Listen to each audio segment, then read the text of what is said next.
ನಮಸ್ಕಾರ ಸ್ನೇಹಿತರೆ, ಎಲ್ಲರಿಗೂ ಕಾವೇರಿ ಕುಕ್ಕಿಂಗ್ ಚಾನಲ್ಗೆ ಸ್ವಾಗತ.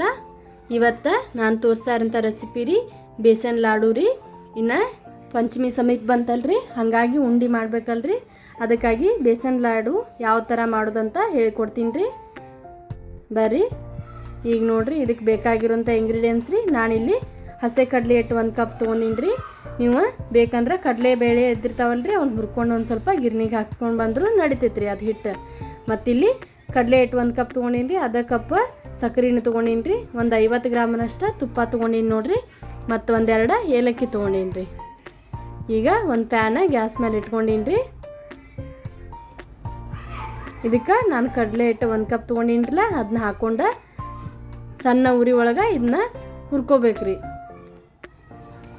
ಒಂದು ಸ್ವಲ್ಪ ರೋಸ್ಟ್ ಮಾಡ್ಕೋಬೇಕ್ರಿ. ಇದನ್ನು ನೀವು ಹೈ ಫ್ಲೇಮ್ದಾಗ ಇಡಬೇಡ್ರಿ, ಹಿಟ್ಟೆಲ್ಲ ಹೊತ್ತು ಹೋಗ್ತೈತ್ರಿ. ಹಾಗಾಗಿ ಲೋ ಫ್ಲೇಮ್ನಾಗ ಇಟ್ಕೊಂಡು ಹುರ್ಕೋಬೇಕು ನೋಡಿರಿ. ಇದೇ ಥರ ಎಲ್ಲೂ ಕೈ ಬೀಳ್ದಂಗೆ ಈ ಥರ ಸ್ಪೂನ್ಲೇ ಒಂದು ಸ್ಪೂನ್ ಸಹಾಯದಿಂದ ಈ ಥರ ಕೈ ಆಡಿಸ್ಕೋತಾ ಇರ್ಬೇಕು ನೋಡಿರಿ. 1-2 ನಿಮಿಷ ಹುರ್ಕೊಂಡಾದ್ಮೇಲೆ ಅಂದ್ರೆ 1-2 ಟೇಬಲ್ ಸ್ಪೂನ್ ಅಷ್ಟು ತುಪ್ಪ ಹಾಕ್ಕೊಳ್ತೀನಿ ರೀ. ನಾನಿಲ್ಲಿ 1-2 ಸರಿ ಇದೇ ಥರ ಹಾಕ್ಕೋತೀನಿ ರೀ, ಒಮ್ಮೆ ಹಾಕೊಳ್ಳೋದಿಲ್ಲ ರೀ. ಈಗ 2 ಟೇಬಲ್ ಸ್ಪೂನ್ ಹಾಕ್ಕೊಂಡೀನಿ ರೀ. ಒಂದು ಸ್ವಲ್ಪ ಹೊತ್ತು ಹುರ್ಕೋತೀನಿ ರೀ ಇದೇ ಥರ. ಈಗ ಹುರ್ಕೊಂಡು ನೋಡಿರಿ, ಈಗ ಮತ್ತೊಂದು ಸರಿ ತುಪ್ಪ ಹಾಕ್ಕೊಳತ್ತೀನಿ ನೋಡಿರಿ. ಈ ಥರ ತುಪ್ಪ ಹಾಕ್ಕೊಂಡು ಹುರ್ಕೋಬೇಕ್ರಿ. ನಮಗೆ ನೋಡತ್ತಿರಲ್ಲ, ಈಗ ಹಿಟ್ಟಿನ ಕಲರ್ ಚೇಂಜ್ ಆಗೈತ್ರಿ ಮತ್ತು ಸ್ಮೆಲ್ಲು ಘಮ ಘಮ ಅಂತ ಬರ್ತೈತ್ರಿ. ಆವಾಗ ನಮ್ಮ ಹಿಟ್ಟು ರೆಡಿ ಆಗ್ಯದಂತೇಳಿ ಅರ್ಥ ರೀ.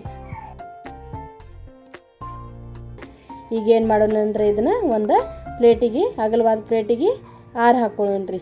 ಈ ಥರ ಮಾಡೋದ್ರಿಂದ ಒಂದು ಸ್ವಲ್ಪ ಆರಿದ ಮೇಲೆ ಸಕ್ರೆ ಪೌಡ್ರ್ ಹಾಕ್ಕೋಬೇಕ್ರಿ. ಇಲ್ಲ ಅಂದ್ರೆ ನಾವು ಸುಡುವಾಗ ಹಾಕ್ಕೊಂಡ್ರೆ ಅದೇನಾಗ್ತೈತೆ ಅಂದ್ರೆ ತಿಳುವ ಆಗಿಬಿಡ್ತೈತ್ರಿ, ಲಾಡು ಕಟ್ಟಕ್ಕೆ ಬರೋದಿಲ್ಲ ರೀ. ನೋಡಿರಿ, ಈಗ ಇದಕ್ಕೆ ಸಕ್ರೆ ಪೌಡ್ರ್ ಮಾಡ್ಕೊಳತ್ತೀನಿ ರೀ. ನಾನು ಒಂದು ಮಿಕ್ಸಿ ಜಾರಿಗೆ ಸಕ್ರೆ ತೊಗೊಂಡಿನಿ ರೀ, ಹಾಕೊಳತ್ತೀನಿ ನೋಡ್ರಿ ಅದನ್ನ. ಮತ್ತು ಏಲಕ್ಕಿನೂ ಇದ್ರೊಳಗೆ ಹಾಕೊಳತ್ತೀನಿ ರೀ. ನೀವು ಬೇಕಂದ್ರೆ ಸಪ್ರೇಟಾಗಿ ಏಲಕ್ಕಿ ಪೌಡ್ರ್ ಹಾಕೋಬೋದು ರೀ. ನಾ ಏಲಕ್ಕಿನ ಹಾಕೊಳತ್ತೀನಿ ರೀ. ಈಗ ಪೌಡ್ರ್ ಮಾಡಿ ಇಟ್ಕೊಂಡಿನಲ್ರಿ, ಇದು ಗಂಟೆ ಆಗಿರ್ತೈತೆ ರೀ. ಮತ್ತು ಏಲಕ್ಕಿ ಸಿಪ್ಪಿದ ಸಮೇತ ಹಾಕಿವಲ್ರಿ, ಹಾಗಾಗಿ ನಾವೊಂದು ಸ್ವಲ್ಪ ಸಾನಿಗೆ ಒಳಗೆ ಹಾಕ್ಕೊಂಡು ಸಾನ್ಸ್ಕೊಳತ್ತೀನಿ ನೋಡಿರಿ.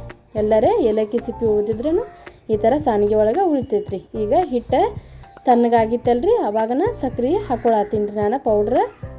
ಈಗ ನೋಡಿರಿ, ಇದನ್ನ ಎರಡು ಚಲೋ ತಂಗೆ ಹೊಂದ್ಕೊಳ್ಳುವಂಗೆ ಈ ಥರ ಮಿಕ್ಸ್ ಮಾಡ್ಕೋಬೇಕು. ನಾನೀಗ 2 ಕೈಲೇ ಇದೇ ಥರ ತಿಕ್ಕೊಳತ್ತೀನಿ ರೀ. ಈ ಥರ ಮಾಡೋದ್ರಿಂದ ಎಲ್ಲೂ ಗಂಟು ಉಳಿಯಂಗಿಲ್ಲ ರೀ.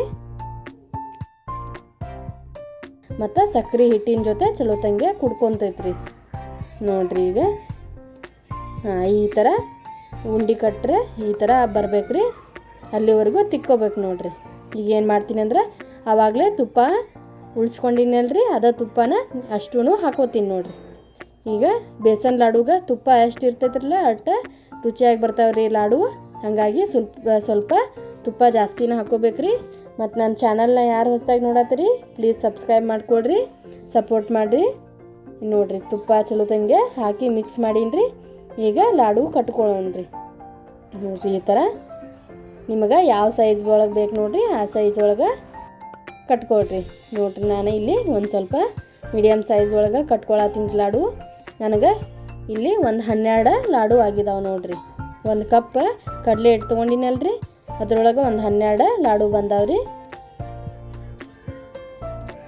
ನೋಡಿರಿ, ಇದೇ ಥರ ಲಾಡು ಮಾಡ್ಕೊಂಡ್ರಿ. ಇದಕ್ಕೆ ಮೇಲ್ಗಡೆ ಡ್ರೈ ಫ್ರೂಟ್ಸ್ ಹಚ್ಕೊಂಡ್ರೆ ಲಾಡು ರೆಡಿ ಆದವು ನೋಡಿ. ನಾನಿಲ್ಲಿ ಗೋಡಂಬಿ ಹಚ್ಕೊಳತ್ತೀನಿ ರೀ. ನೋಡಿರಿ, ಇದೇ ಥರ ಅಷ್ಟು ಮಾಡಿಟ್ಕೋತೀನಿ ರೀ. ನನ್ನ ಈ ವಿಡಿಯೋ ಒಂದು ಸ್ವಲ್ಪನಾದರೂ ಇಷ್ಟ ಆಗಿತ್ತಂದ್ರೆ ಪ್ಲೀಸ್ ಲೈಕ್ ಮಾಡಿರಿ ಮತ್ತು ಶೇರ್ ಮಾಡಿರಿ. ನಿಮ್ಮ ಅನಿಸಿಕೆನ ಕಮೆಂಟ್ ಬಾಕ್ಸ್ ಒಳಗೆ ತಿಳಿಸ್ರಿ. ಇಲ್ಲಿ ನೋಡಿರಿ, ನಾವು ಬೇಸನ್ ಲಾಡು ರೆಡಿ ಆದವು ನೋಡಿರಿ. ಪಂಚಮಿಗೆ ಲಾಡು ಮಾಡಬೇಕಲ್ರಿ, ಇದೇ ಥರ ನೀವು ಮಾಡಿ ನೋಡಿರಿ. ನೋಡಿರಿ ಯಾವ ಥರ ಸಾಫ್ಟಾಗಿ ಎಷ್ಟು ಚೆನ್ನಾಗಿ ಬಂದಾವಂಥೇಳಿ, ಟೇಸ್ಟಿಯಾಗಿ ಬಂದಿರ್ತಾವ್ರಿ. ಮತ್ತು ನನ್ನ ವಿಡಿಯೋ ನೋಡಿದ್ದಕ್ಕಾಗಿ ಧನ್ಯವಾದಗಳು ರೀ.